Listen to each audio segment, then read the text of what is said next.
Chères chasseresses, chers chasseurs, mes chers amis, à quelques heures de cette nouvelle année 2024, je tiens à vous adresser mes vœux les plus chaleureux de succès et de bonne santé. Que cette année soit riche en moments de partage, de convivialité, en petits bonheurs simples dans nos vies de ruraux et bien sûr en avancées significatives pour notre passion commune, la chasse. La chasse est bien plus qu'une passion, c'est un héritage culturel, un mode de vie et une pratique essentielle à la gestion de nos territoires. Elle est ancrée dans notre histoire, dans nos cœurs, c'est notre ADN. Aucune personne ne pourrait accepter une remise en cause de son identité. Et bien pour nous, chers amis, c'est pareil. Pourtant, malheureusement, le sentiment qui nous domine aujourd'hui, c'est de se dire que nos enfants ou petits-enfants ne pourront jamais connaître le bonheur qui est le nôtre, car nos cultures, nos traditions, comme nos modes de vie, ne sont plus supportables pour certaines personnes qui ont pour objectif d'interdire, petit morceau par petit morceau, la vie des ruraux et particulièrement, vous le savez tous, les pratiques cynégétiques. La question que nous devons nous poser aujourd'hui, dans le fond très simple, sommes-nous certains, oui ou non, de pouvoir transmettre à nos enfants ce que nous avons reçu de nos parents? Si vous pensez comme moi que c'est non, alors vous comprendrez aisément les raisons de mes récentes déclarations. Tout cela, je l'ai mûrement réfléchi et je ne vois pas d'autre possibilité pour nous remettre l'église au milieu du village une fois pour toutes. Et je peux vous dire que si elle est bien centrée, cela devrait nous mettre certainement à l'abri pour un bon moment.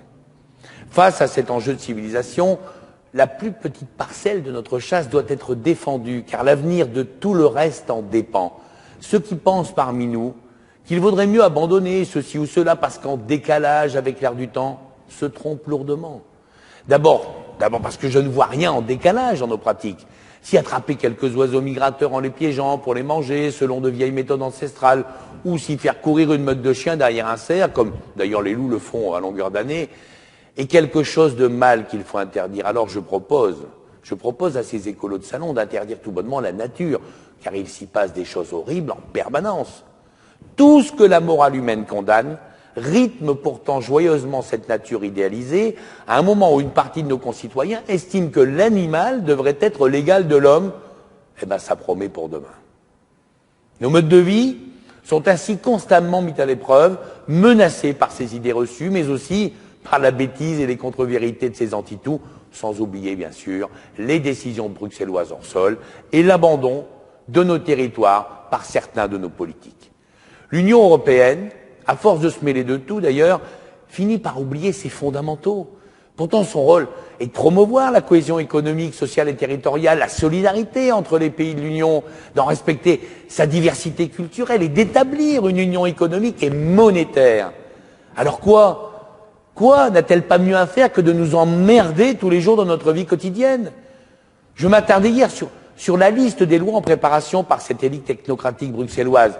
Je peux vous dire que ça fait froid dans le dos. Et ce qui fait froid dans le dos, c'est le consentement laxiste de nos députés européens qui, quoi qu'ils puissent nous raconter, n'ont pas l'air d'être fortement préoccupés par la question rurale lors de ces longues journées bruxelloises. Enfin, pour ceux qui ont le temps d'aller, vous m'aurez compris. Je vais vous expliquer de façon détaillée dans les semaines qui viennent cette grande vision européenne pour nous emmerder chaque jour un peu plus. Mais, grosso modo, si on va au bout des choses, je pense que la ruralité dans son ensemble deviendra dans les années qui viennent une grande émission télévisuelle à succès où se mêleront émerveillement et souvenirs émotionnels forts en se disant que les gens heureux, ils ont existé un jour. Mais ça, c'était avant. En 2024, notre combat s'inscrira également dans une démarche de responsabilité et de résistance. Responsables, nous le sommes. Les chiffres parlent pour nous. La nouvelle baisse des accidents lors de la dernière saison témoigne des actions réalisées par les chasseurs pour renforcer la sécurité. Alors oui, si on ne peut jamais satisfaire qu'il y ait des accidents mortels au nombre de 6 en 2022-2023, et exclusivement des chasseurs d'ailleurs, rappelons que c'est sans aucune pression législative que nous avons réussi à diviser le nombre de ces accidents par 5 en 20 ans. Nous avons aussi des missions de service public qui nous engagent. Si la régulation et la préservation des équilibres écosystémiques sont les conséquences de notre passion, en aucun cas elles ne peuvent en être la cause et la raison. Ce qui veut dire que demander aux chasseurs français de payer l'addition des dégâts du grand gibier est une hérésie, puisqu'en allant à la chasse, nous servons l'intérêt collectif. Combien de récoltes ont été sauvées grâce à l'action des chasseurs? Combien d'accidents de la route mortels avec des grands animaux ont été évités parce que nous chassons ces animaux? Oui, la loi de 1968 sur les dégâts doit être changée totalement sur le fond. C'est une urgence.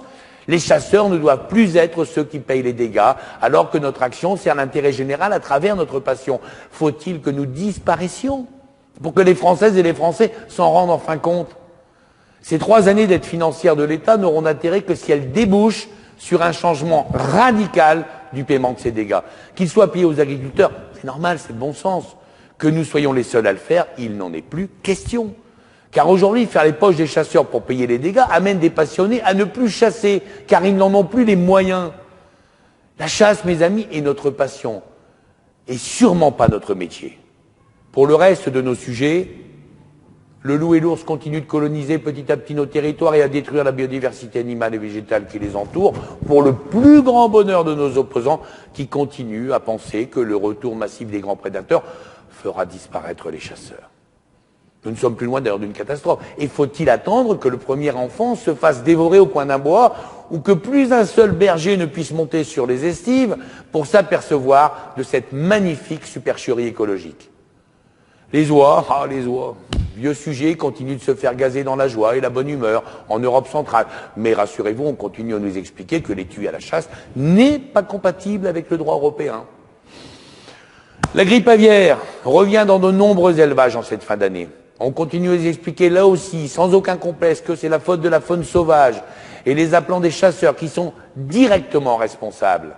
Vous serez d'ailleurs nombreux à ranger vos fusils, victimes de ces ronds concentriques au nom du plan européen et du principe de précaution. Totalement ridicule et inefficace. Merci les technos. Une petite loi sympa vient d'être déposée par les écolos qui, après, vous le savez, l'épisode des grillages, devrait enfoncer le clou en demandant aux parlementaires de franchement à nouveau s'essuyer les pieds sur le principe de propriété privée, puisqu'on nous rabâche tout le temps la même chose, la nature est à tout le monde.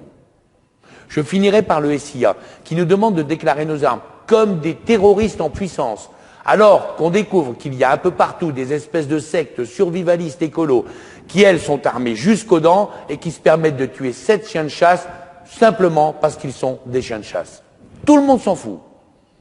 Néanmoins, une bonne nouvelle, l'échéance de déclaration obligatoire des armes est repoussée d'1 an. Mais à côté de ça, on continue de retirer le permis de chasser à des gens qui ont fait, oui, un jour une petite connerie et qui sont dorénavant considérés comme de dangereux psychopathes aux yeux de l'administration et de la justice. D'ailleurs, ils peuvent continuer à vivre normalement dans tous les domaines de leur vie, sauf aller à la chasse. Tout ça, c'est plein de bon sens comme d'habitude. Plus que jamais, 2024 sera une année de combat. Et comme je vous le demande à chaque fois, soyez tous des militants de vos modes de vie et de vos passions. C'est pas le moment de tergiverser.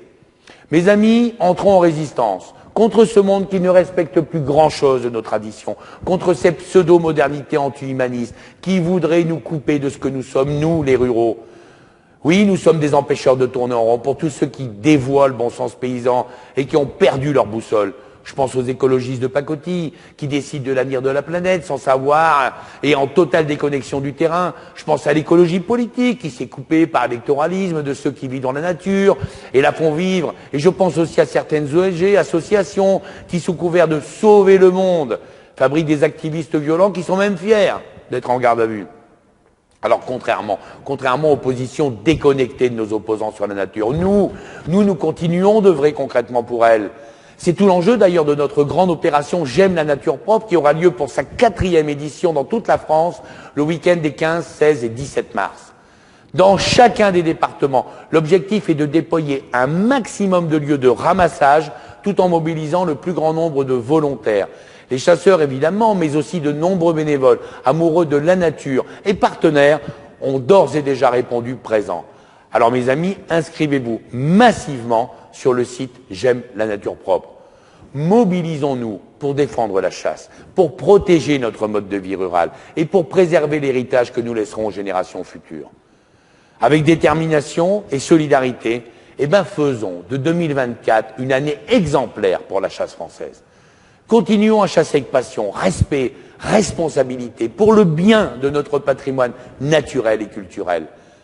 Vous le savez, l'avenir appartient à ceux qui osent au nom d'une cause juste. Nous ne sommes pas, mes amis, dans le camp du mal, quand nos opposants, eux, seraient de facto dans le camp du bien. Nous sommes l'avenir. Heureusement, le réveillon arrive à grands pas. La famille, les amis, la convivialité, le bonheur de se retrouver autour d'une bonne table et de déguster de bons breuvages devraient nous requinquer pour l'année difficile qui nous attend.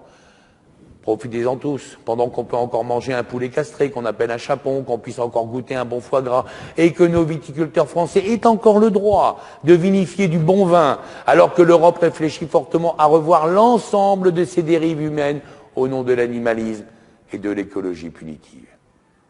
Mes amis, je vous souhaite une bonne et heureuse année à tous.